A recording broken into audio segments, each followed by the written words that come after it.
We've got quite the work focus this morning. Rich having a chat earlier about which countries have the people who get the least holiday or take the least holiday. They're not necessarily the same things. And at the same time, news story coming out of Greece. The Greek authorities have introduced a new law that will allow employers in a number of sectors, from retail to services, to impose a 6-day working week on staff if they need to. Very pleased to be joined by Oliver Baxter, founder and owner of Workplace Maven. Oliver, good morning. Thank you for having me. And obviously we need to start by recognising that there's an awful lot of people here in the UAE who will be on a 6-day week thinking, how is that a new thing? But it is a major move for the Greek government. It's, after 15 years of recession, a way of dealing with a lack of skilled staff in the country. Is imposing something, though, and we could just start with that word, ever a good idea? No, not really. But let's face it, Greece probably haven't gone far enough. Why not do 7 days? Let's have everybody work all hours of the day and have no time for their family or to get a good nutritious meal or to exercise. Have they pushed it far enough, Brandy? That is my question. Oliver, for those who are not watching on television, has a look on his face which shows that his tongue is very firmly in his cheek. Talk to me about how this fits in with what we're seeing elsewhere, because there are a huge amount of 4-day week trials going on at the moment, aren't there? We've got Germany, Belgium, here, in some areas, the UK, New Zealand. Yeah, of course. Well, I mean, if you look at Greece, they have the longest, working week in Europe, as you quite rightly pointed out earlier on. If working longer hours increase performance and productivity, then surely Greece would have the strongest economy in the region. Whereas if you look at like Spain, Portugal, the UK, Iceland, they were one of the first horses out of the gate in this fight for a 4-day work week. We actually see that the performance and the productivity and the profitability of organizations actually increases significantly, about 20%. By reducing the working week, you get that increase of 20% as well. Why is that? We need more time. If I was to ask you to run a marathon on a Monday morning and then again on a Tuesday and a Wednesday, you wouldn't have the same qualifying time, consecutive days, because we need time to rest and recover. Now, if you look at the brain consumes about 20% of the body's energy in a given day. So, of course, there's blue collar and there's, white collar professions as well. There's a mix of both physical labor and cognitive processing. So we need to relax our brain as well as our musculoskeletal system in order to wake up refreshed and energized and willing to do a good day's work. Why is this all coming to the fore now, Oliver? Why at this point in our history are we tinkering with the work week?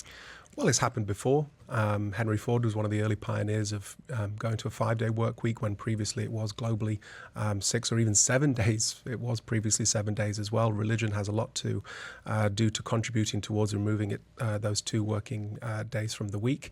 So I think we're looking at a lot of stuff because of the impact of COVID.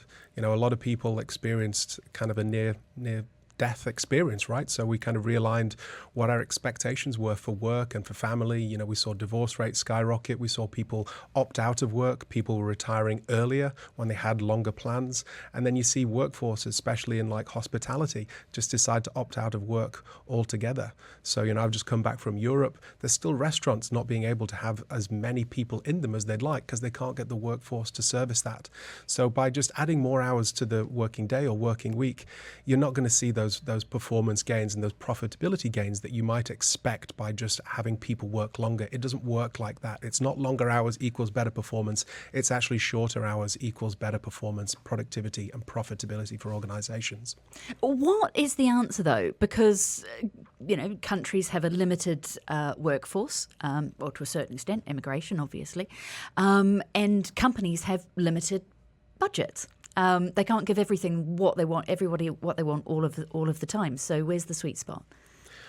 I think it's looking at the data. It's not taking a knee-jerk reaction and thinking that, A equals B in every instance. It's not as superficial as that. You've got to scratch the surface, look at the data, look at some of the research that's coming out of the UAE. If we look at the engagement rates across the UAE, since we implemented the 4.5-day work week, 4-day work week in Sharjah, we've nearly doubled our engagement rates in this region. We're now comparable to Canada and America, which has the highest engagements in the world.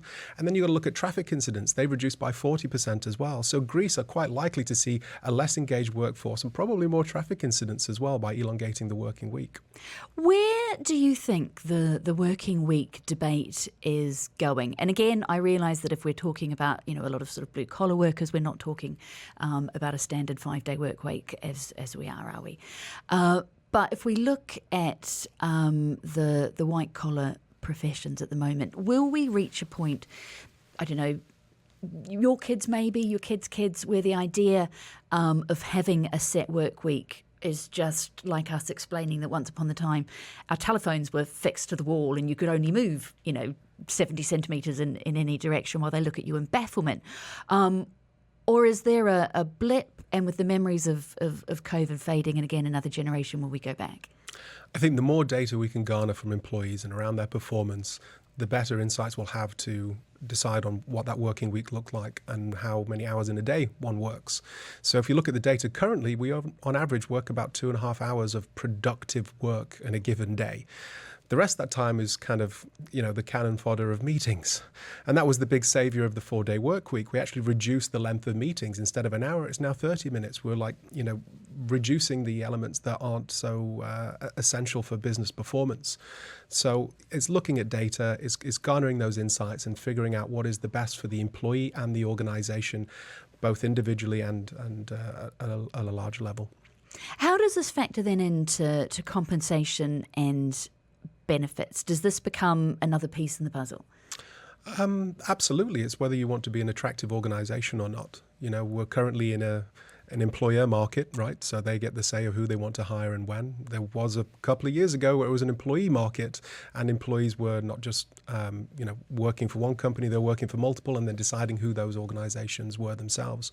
So I think these conversations are timely because it is an employer market, but once it switches back to an employee market again, you're going to start to see some of those peripheral benefits starting to ramp up and ways to entice employees into those businesses because they want to get the best talent, right? Nobody wants mediocrity in their business. They want the top talent. And in order to get that, you have to incentivize them to come to your business. How much is this, though, a reality for white-collar employees here in the UAE? I mean, EAND made headlines a couple of weeks ago because it was implementing a 4-day working week for certain departments. Now, the reason it made headlines is because that is still the exception. I mean, you are a consultant in the private or the semi-private sector. How many companies are you actually seeing put this into play? Well, white collar covers public as well. I have a meeting in Abu Dhabi after this with the public sector. They're at 4.5-day working week.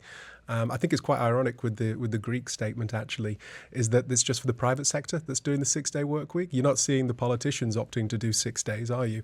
It's just supposed to drive more revenue and business to the country that is actually bleeding talent.